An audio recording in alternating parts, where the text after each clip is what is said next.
Okay, so further, what Charlie says, he says, there's probably a long tunnel that nobody knows about, feeling its way under the city right now. He says there's a tunnel under Grand Central Station and nobody knows about it. Nobody, including the authorities of railroads. But who knows it? Charlie. He says the tunnel on its way to Times Square and maybe another to Central Park. And these tunnels, one can go to Times Square, it's a kind of place, and Central Park.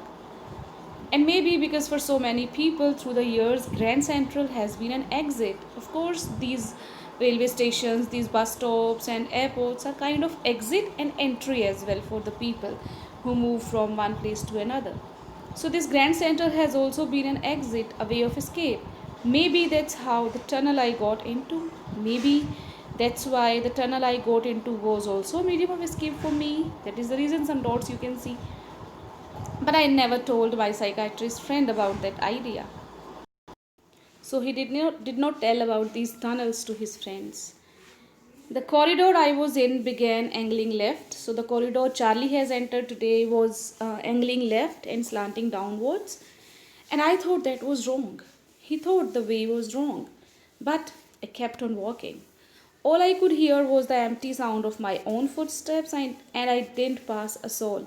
If you have been to a railway station ever, could you see a place where you are lonely there walking and you cannot listen to any sound? It's always noisy and it's always crowdy. Then he says, I heard that sort of hollow roar ahead that means open space and people talking.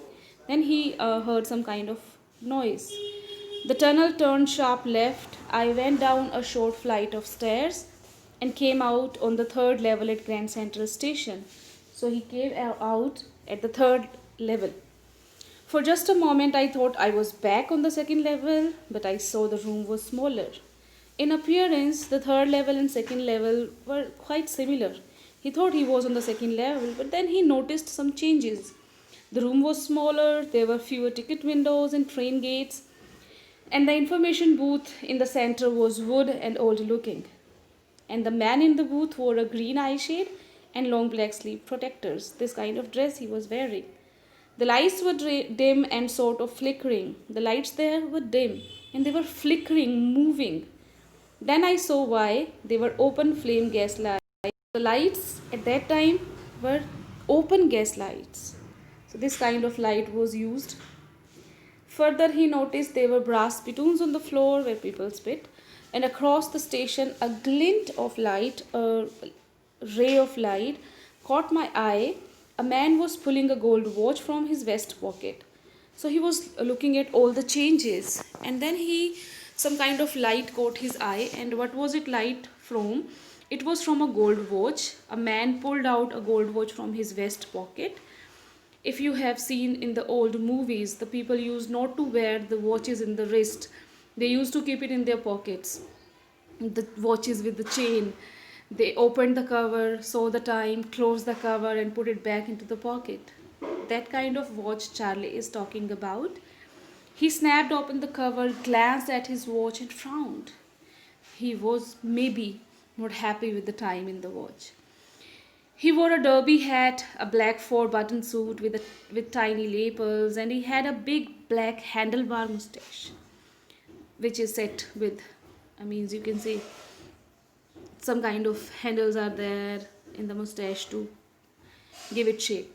Then I looked around and saw that everyone in the station was dressed like 1890 something. Then he looked at every other person and they were dressed like 1890. I never saw so many beards, sideburns, and fancy mustaches in my life. A woman walked in through the train gate. She wore a dress with leg of mutton sleeves.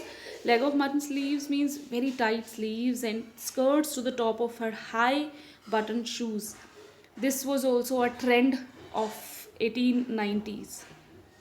Back of her, out on the tracks, I caught a glimpse of a locomotive, a very small Courier and Ives locomotive. So this brand was also of the past. Now it was not used, and the stack was funnel shaped. So the engine, that locomotive, also gave him a proof that he was into past. And then I knew, means then I confirmed that I was at past. Last stanza for the day. To make sure, I walked over to a newsboy and glanced at the stack of papers at his feet. He went to see the newspaper to have confirmation again. It was The World.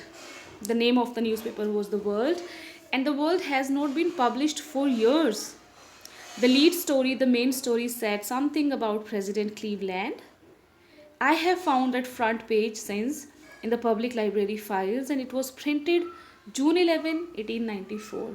He had seen this page in library and he knew the date. It was 11th June 1894.